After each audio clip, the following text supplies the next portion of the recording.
Y continuamos este programa dedicado a la ley trans. Vamos a ampliar el hilo de hoy. Ya hemos hablado un poco de la situación legal actual en España y de estas críticas que ya nos ha contado Karma, que se queda con nosotros en el programa. Y ahora vamos a hablar de un punto muy importante y que es necesario también tratar.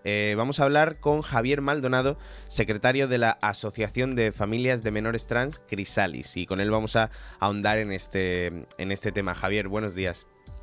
Hola, buenos días y muchísimas gracias por la invitación. Nada, gracias a vosotros por atendernos. Para que la gente se localice un poco, ¿qué hacéis en Crisalis? ¿Qué acciones realizáis? Pues nuestro objetivo fundamental es el de acompañamiento mutuo entre personas que están en la misma situación.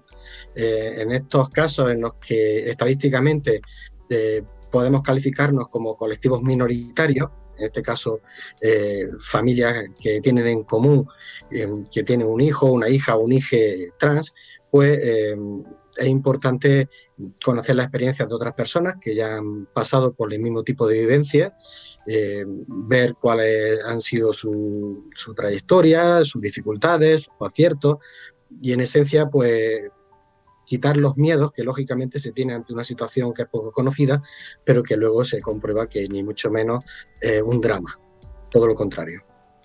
Claro, ante esto y este concepto que has dicho de que no es un drama, hay una parte que por ejemplo sí que conocemos a algunas personas de manera más relativamente personal, que es el tema de los menores en los colegios.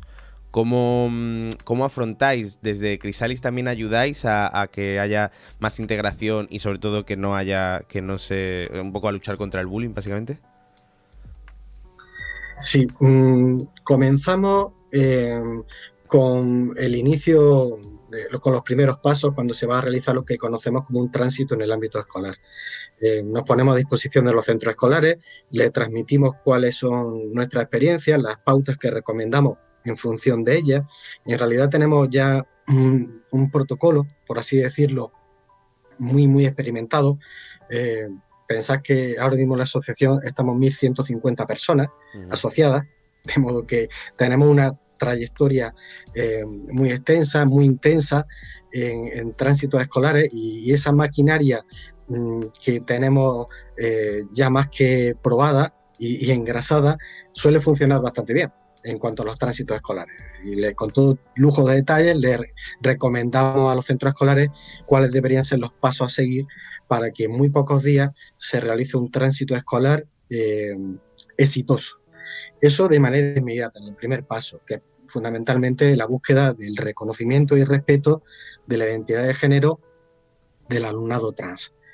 Ahora, habría un segundo paso, que es el que no siempre se sigue, que es el que busca la inclusión total del alumnado trans. La inclusión total y la no discriminación pasa porque ese alumnado aparezca reflejado en los contenidos educativos. De poco sirve que se le diga a un grupo de clase: a partir de ahora tenemos que reconocer la identidad de tal persona y tratarla conforme a lo que nos está diciendo que es, para que a continuación se abre un libro de texto y se desdice todo lo que se ha explicado. Es decir, se dice un libro de ciencias naturales en el que se dice, pues, justamente que se excluye a las personas trans. No se dice expresamente, pero sí de una manera tácita. Es lo que se llama una discriminación indirecta, que son hechos aparentemente neutros, ponen una situación de desigualdad a alguien. En este caso, esa exclusión afecta a muchísimos colectivos minoritarios, pero también a las personas trans que no aparecen reflejadas en los libros de texto. Por eso, junto al primer paso inicial, que es muy sencillo, que es el trámite de cómo se tiene que reconocer y presentar a esa persona en ese grupo de clase, luego tendríamos un paso más avanzado, que sería el reconocimiento pleno, también en condiciones de igualdad en contenido educativo. Es donde se consigue mayor respeto, porque de poco sirven los pasos anteriores y cuando se llega al libro de texto, que es la referencia, es la Biblia, entre comillas, pues el resto dice: no, ves tú como aquí dice que no eres una chica, que no eres un chico, porque no reúnes lo que dice el libro. Entonces de poco ha servido. Claro, Y ese es el objetivo básico. luego hablaremos brevemente de política, aunque todo esto al fin y al cabo es política, pero ¿y cómo estáis afrontando también esta situación en la cual hay una serie de partidos o voces políticas que os señalan directamente, igual que señalan a colectivos feministas, como chiringuitos y que os están quitando posibilidades? Yo creo que fueron parte de la demagogia. Desde luego no me voy a unir a ella en cuanto a decir que por el hecho de que alguna entidad necesite ayudas públicas para sobrevivir, sea un chiringuito. Sí puedo hablar de Crisalis. En Crisalis, nadie de las personas que formamos parte de ella cobramos ni un euro. No vivimos de subvenciones. No vivimos de subvenciones. Por ejemplo, últimamente en las redes sociales ha aparecido mucho una referencia que ha figurado en el Boletín Oficial del Estado, donde se dice que se ha regado de millones de euros a determinadas entidades y precisamente citan a Crisalis porque aparece en el Boletín Oficial del Estado. Pero lo que no se dice es que es una preconcesión de subvención para quien lo necesite. Sí. Y nosotros no hemos visto ni un euro, pero es que es más, es que como no lo necesitamos, no vamos a solicitar ni un euro. Pero porque no lo necesitamos. Sí, sí. Si hay entidades que lo necesitan, pues por supuesto que tienen que sobrevivir, porque contribuyen muchísimo al bienestar general de la sociedad. No es nuestro caso, pero desde luego, si alguien lo solicita, está en su pleno derecho. Como digo, Crisalis ni vive de subvenciones, ni se creó para recibir subvenciones, ni las vamos a solicitar. Por ejemplo, esta no sé si es que te refieres a esa, que es la última que ha aparecido, en redes, pues claro, es que el Boletín Oficial del Estado, el Ministerio de Igualdad ha hecho una apuesta importante por mantener vivo al tercer sector en esta situación que estamos viviendo. Y aparece Crisalis como una entidad a la que se le ha preconcedido una ayuda directa, una subvención directa, pero es una preconcesión que se hace uso de ella o no en función de que se necesite o no y teniendo que acreditar esa necesidad. Esto no es algo muy trivial, como comprenderéis, el régimen de subvenciones públicas es un régimen muy, muy riguroso. Sí, desde luego. Yo que he tenido que hacer papeleos de subvenciones respecto al cine, me consta que son todas son muy... Efectivamente. Y en el caso de Crisalis agradecemos mucho que nos hayan hecho esa posibilidad, que nos hayan dado ese ofrecimiento, pero afortunadamente nos autofinanciamos. Y además nadie vive de Crisalis. Nadie vive de Crisalis. Pues queda más que claro, queda meridiano. Vamos a enfocarnos ya en la ley, que es el tema principal de hoy. Bueno, la ley, realmente el Ministerio de Igualdad, ya lo hemos contado, lo que abrió hace unas semanas fue un proceso de participación pública para ver qué puntos se tenían que incluir dentro de esa necesidad manifiesta que publicaron. ¿Qué propuestas se han hecho desde Crisalis, por ejemplo, respecto a los menores?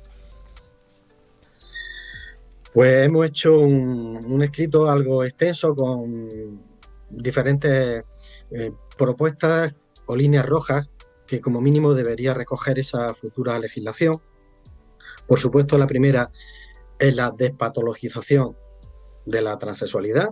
Eso es una exigencia que conviene contemplar no desde un ámbito local, provinciano, si me queréis permitir la expresión, sino que esto es una exigencia que incluso ya ha acogido la Organización Mundial de la Salud, que siempre durante años se ha utilizado como argumento contra las personas trans lo que decía la Organización Mundial de la Salud. Y ahora que cambia de criterio, dice que no es una patología, ahora resulta que eso ya nos olvidamos, ¿verdad? Bueno, pues las Naciones Unidas, el Consejo de Europa, es decir, los organismos que a nivel internacional vienen marcando cómo se respetan los derechos humanos de las personas trans, han marcado la línea a seguir. Y esa línea a seguir no deja margen de actuación. Es decir, por encima de cualquier tipo de debate teórico, demagógico, sin ningún fundamento detrás, sin ningún fundamento real, el respeto de los derechos humanos debe priorizarse en un estado avanzado, en una España del siglo XXI. No se puede contemplar otra cosa. Por tanto, despatologización. reconocimiento de la identidad de género de una manera incondicionada a todas las personas con independencia de su edad. ¿Mm? Por tanto, incluye a todas las personas menores de edad, no solo a las personas que, como ha declarado el Tribunal Constitucional, tengan suficiente madurez. El Tribunal Constitucional, como sabéis, le enmendó la plana. Fijaros lo que supone para un legislador democrático que un Tribunal Constitucional declare que es inconstitucional una ley por contrariar derechos humanos. Sí, sí. Es decir, que al Estado español se le diga que lo que hizo en el año 2007 es contrario a los derechos fundamentales, eso es algo absolutamente extraordinario. El Tribunal Constitucional, cuando declara algo inconstitucional, suelen ser por cuestiones competenciales, cuestiones menores. Aquí estamos hablando de lo más importante, que es derechos fundamentales y además de personas menores de edad. O sea, que la enmienda que le ha hecho al legislador que en el año 2007 promulgó una ley que en aquel entonces se consideró que en algunos aspectos era avanzada, en otros pues cayó en un error que esperemos que no se vuelva a repetir, y es que por miedos absurdos, por miedos irreales, dejen fuera justamente a quien necesita más protección. En el año 2007, cuando por tal de no hacer demasiado ruido se dijo vamos a dejar fuera a las personas menores de edad, no se evitó que hubiera personas menores de edad trans, claro que las ha habido, pero las ha habido con sus derechos fundamentales vulnerados. De manera que se ha conseguido justo lo contrario que lo que se quería. Detrás de eso lo que había realmente era transfobia, evidente. Vamos a dejar fuera a las personas menores de edad de algo que rechazamos a priori como es la transexualidad. Pero eso existe desde que nace la persona. Porque el sexo asignado al nacer va por un lugar y la identidad de género, que normalmente coincide con el sexo asignado al nacer, pues como sabemos, hay muchísimos casos en los que no es así y por tanto hay que respetar esa identidad desde el momento en que se manifiesta.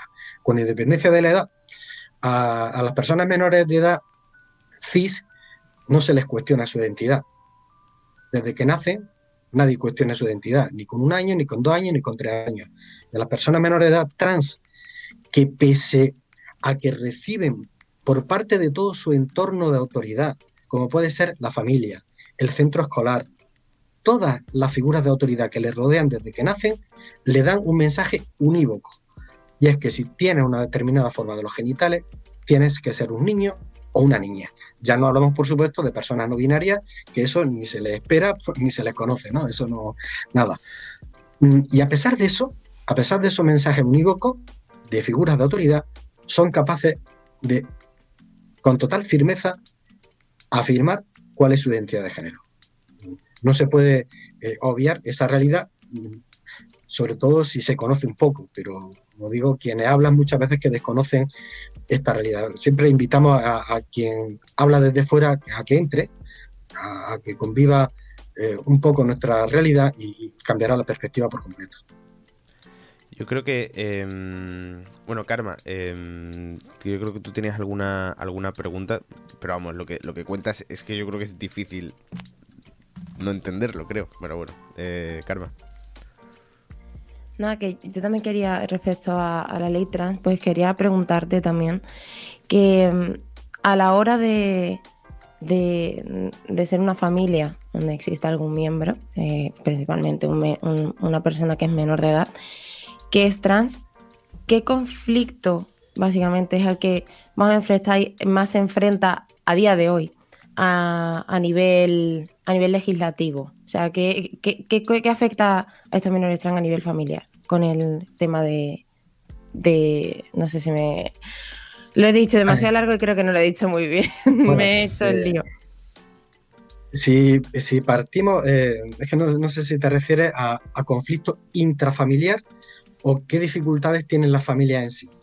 ¿Qué dificultades tienen las familias con menores trans, en ellas, con un miembro menor de edad trans, sí, a la hora de afrontarse legalmente a la situación actual? No sé si me explico bien. Sí, hay una dificultad desde el punto de vista social que consiste en el desconocimiento de esta realidad. Y eso implica que las familias trans, si quieren que su menor tenga una verdadera inclusión en su entorno, no les queda otra que hacerse activistas. Esa es la cruda realidad, porque o informan al entorno o pretender que esa persona se desenvuelva en toda su vida cercana sin que el entorno conozca en qué consiste la identidad de género, la transexualidad, es misión imposible, de manera que allá cada cual. Esa es una dificultad desde el punto de vista social que la mayoría de las familias afrontan pues con los recursos que tienen a su alcance y pues a través de grupos de WhatsApp, en conversaciones privadas, etcétera. Como se puede, pues se va explicando un poco la realidad. Desde el punto de vista legal, la principal dificultad viene de que el Estado no reconoce la identidad de género de las personas trans menores de edad. Como he dicho antes, el Tribunal Constitucional lo admite a partir de que tengan lo que se llama suficiente madurez, que es un criterio subjetivo, depende de cada persona. Pero quedan fuera pues, toda la infancia trans, parte de la adolescencia trans, ya depende del criterio de cada encargado o encargada del registro civil, también quedan fuera. Y ante ese no reconocimiento por parte del Estado, que es quien debería reconocer, es quien tiene la competencia de reconocimiento, que supone su reflejo en el DNI, para que no entendamos, pues ya depende del lugar donde residan, la comunidad autónoma en la que residan va a marcar una diferencia brutal, no os podéis imaginar. Es como si fueran países diferentes en cuanto al respeto, reconocimiento e inclusión de esa persona. En España hay lugares que están a años luz de otros. Las comunidades autónomas, he de decir que en la inmensa mayoría se han puesto las pilas. El Estado no lo ha hecho, pero la inmensa mayoría de las comunidades autónomas sí han hecho sus deberes en cuanto al respeto de los derechos de las personas trans.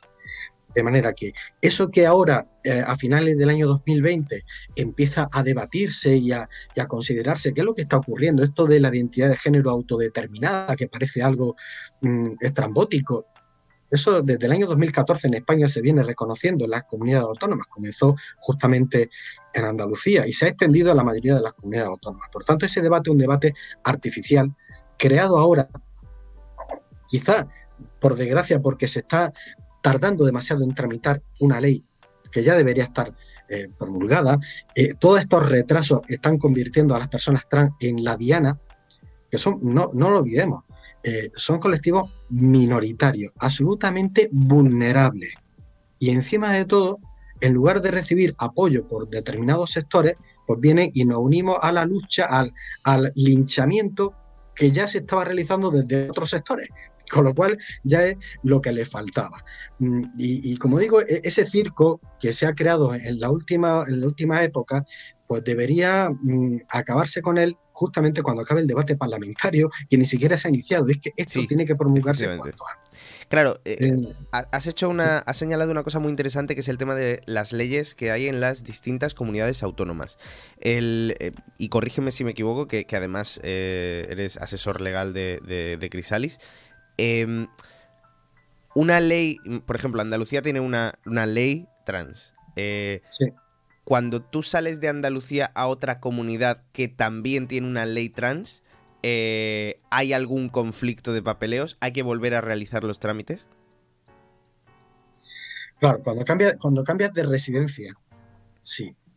Porque la comunidad autónoma andaluza, por ejemplo, que en algunos aspectos ha sido modélica, en otros no, en algunos sí. Por ejemplo, fue de las primeras comunidades autónomas que arbitró un mecanismo para el cambio de datos para que se reconozca por lo menos el nombre en tarjeta sanitaria. Sí. Eso, cuando lo hizo la comunidad autónoma andaluza, lo hizo por medio de una instrucción en la que se dice: esto se tiene que hacer de esta manera, pues, para dar cumplimiento a la ley del año 2014. Hubo quienes desde otras comunidades autónomas, incluso desde el Estado, decían: eso es absolutamente imposible porque existe una base de datos única en Madrid, por tanto, pues querer es poder. Lo hizo la comunidad autónoma andaluza.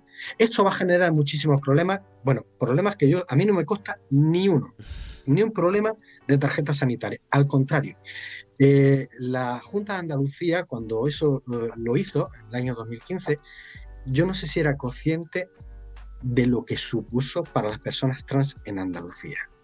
Es el primer paso que se da cuando alguien va a vivir conforme a su identidad. De una manera muy sencilla, con un trámite elemental, solicitar la tarjeta sanitaria. Su obtención en muy pocas semanas, en algunos casos hasta días. Su primer reconocimiento oficial para una persona. En nuestras redes sociales internas tenemos cientos de fotografías de menores con su tarjeta sanitaria en la mano, con una sonrisa que irradia felicidad. No os podéis imaginar algo tan intrascendente para las personas que vivimos privilegiadamente por ser cis, que una tarjeta sanitaria no es nada más que algo más. La diferencia que hay con una persona trans que por primera vez ve reflejado su nombre en una tarjeta oficial. Eso les da la vida. O sea, las tarjetas sanitarias que ha hecho la Junta de Andalucía y otras comunidades autónomas que después la han seguido, desoyendo eso de que esto va a generar problemas, no, lo que ha hecho es solucionar problemas, que es para lo que está la política, para solucionar problemas reales de personas. Ha sido vital. Y lo mismo pues, en el ámbito educativo. Con esto quiero decir que efectivamente las comunidades autónomas han ido reconociendo en la identidad de género, pero en el ámbito de su administración autonómica, como es lógico. De manera que en el ámbito educativo pues, se reconoce la identidad de género. No se puede pedir un título evidente si no hay un cambio en el registro civil de los datos. Sí. La primera persona perjudicada sería la persona trans que tendría un título que no se corresponde con su nombre oficial, por así decirlo. Uh-huh. Pero bueno, todo esto hay que pensar que en realidad además son soluciones de compromiso que adoptan las comunidades autónomas y que llega un punto en que se consigue en el registro civil tener algún tipo de reconocimiento. Según la edad se tarda más o menos, sí. Porque como digo, para la rectificación del sexo registral es necesario ahora en España tener suficiente madurez, que de nuevo hay registros que lo piden con 12 años, otros un poco más. Y luego tendríamos el único gesto que ha hecho hasta ahora el Estado español, lo hizo el 23 de octubre de 2018, el Ministerio de Justicia.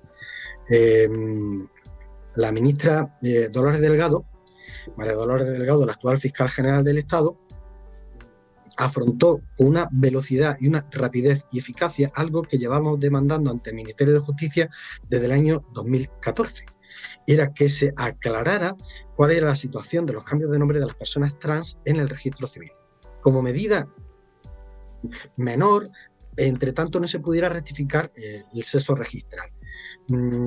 Hasta entonces directamente no atendían nuestras peticiones, al contrario, nos encontrábamos con una posición totalmente reacia y con medidas más restrictivas que las que había.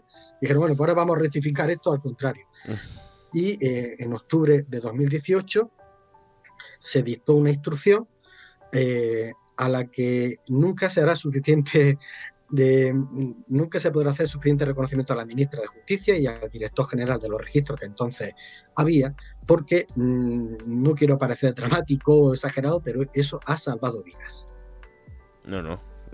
No es exageración, es no os podéis hacer una idea del cambio que supuso el poder tener al menos cambios de nombre en el registro civil de una manera más o menos rápida, sin demasiados requisitos, sobre todo en algunas grandes ciudades en las que los registros civiles no admitían bajo ningún concepto cambios de nombre en personas trans. Pues, ciudades de primera línea desde el punto de vista del número de habitantes. Con lo cual fue un tapón que había, se abrió gracias a esa instrucción. Como digo, eso fue un antes y un después. Igual que hay por supuesto, igual que hay que señalar lo que hay que mejorar. Cuando hay un avance hay que celebrarlo, por supuesto. Yo, para que no nos alarguemos, aunque la verdad que te escucharíamos durante muchísimo tiempo, porque es muy fácil hablar contigo, porque ya nos lo cuentas todo de una manera que además se entiende meridiano, o sea, se entiende muy claramente. De manera lo más concisa posible, a nivel legal, a nivel práctico, ¿qué se entiende o qué es la disforia de género a nivel práctico en cuanto a legalidad? Un anacronismo. Un anacronismo. Porque es un término que se recogió en el año 2007.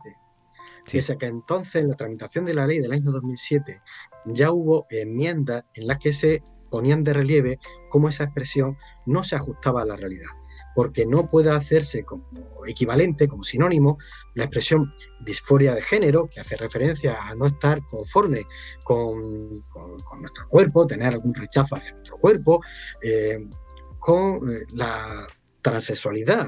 La transexualidad ni mucho menos tiene nada que ver con rechazo a cuerpos, ni a cuerpos equivocados, esos clichés tan repetitivos y que tantísimo daño hacen, porque son mensajes que se dirigen a las personas trans que le lleva inevitable rechazar su cuerpo. Cuando se está escuchando ese tipo de mensajes, que ya por suerte ya están pasando también a la historia, se va en el camino contrario al que se debe ir.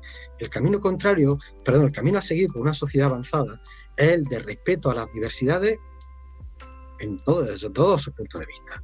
Las personas trans tienen una identidad de género diferente al sexo asignado al nacer. Punto. Su cuerpo es su cuerpo. No se debería mandar mensajes que obliguen a las personas a modificar su cuerpo. Ojalá en algún momento vivamos en una sociedad en la que las personas trans no tengan ninguna necesidad de pedir tratamientos hormonales y ya no digamos intervenciones quirúrgicas que lo que hacen es cambiar un cuerpo que es funcionalmente sano. ¿Has podido hacer una idea? Eso no tiene nada más que complicaciones de todo punto de vista. Ojalá vivamos en algún momento. No creo que tardemos demasiado si navegamos en la dirección correcta. Otra cosa es que tratemos de retroceder, pero esos mensajes hacen daño. Por eso la disforia de género, en el caso de Chrysalis, podemos ver bastante diferencia en diferentes generaciones. En Chrysalis tenemos personas menores de los 2 años, no una edad temprana.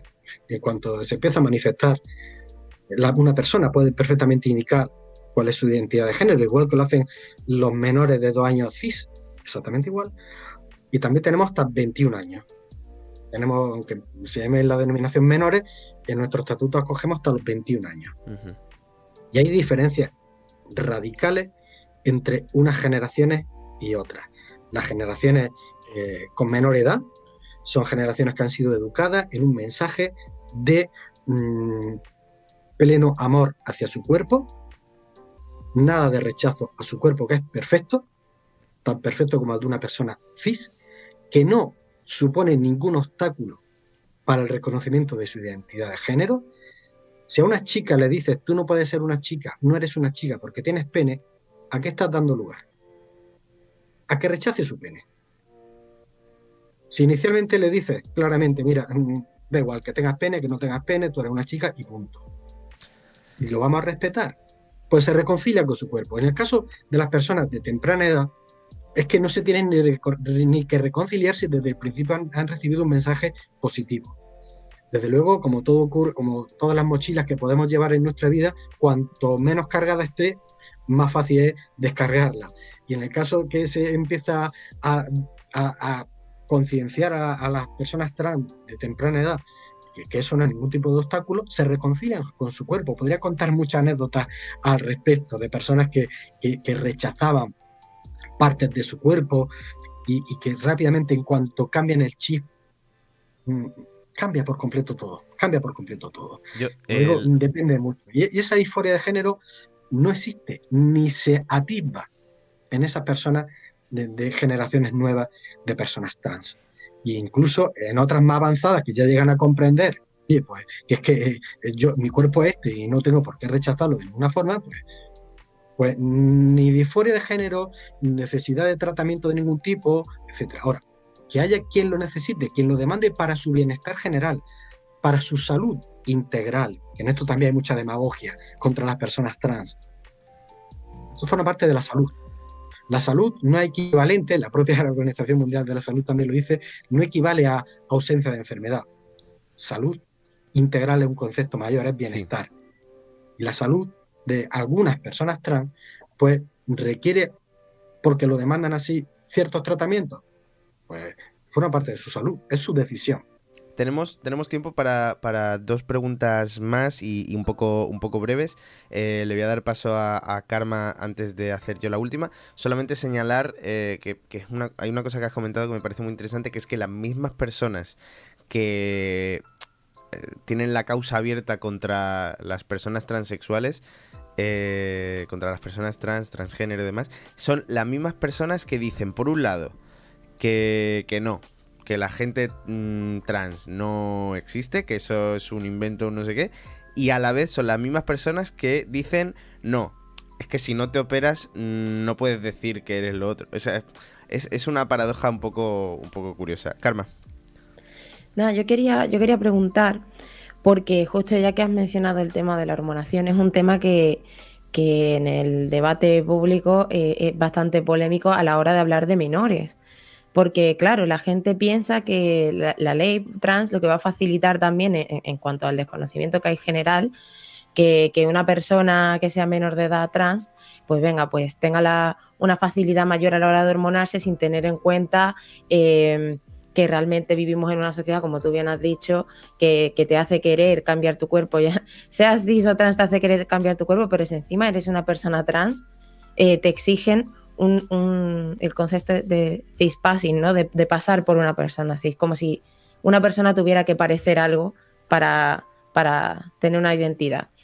Entonces yo te quería preguntar que desde el tema de la hormonación, bueno, ya casi que la has dejado bien claro que cuál es la posición y el pensamiento de Crisales, más bien, pero te quería preguntar de qué pensáis y, o sea, cómo para la gente, bueno, no qué pensáis, perdón, ya que conocéis bastante bien el tema legal, para la gente que quizás está viendo Abro Hilo y no está tan puesta, porque cuando no vives una realidad de primera mano te cuesta más aprender a conocerla, pues que explicases un poco cómo está la situación ahora si una persona menor de edad quisiese hormonarse, un poco para quitar esta sensación de bulos que hay ahora mismo.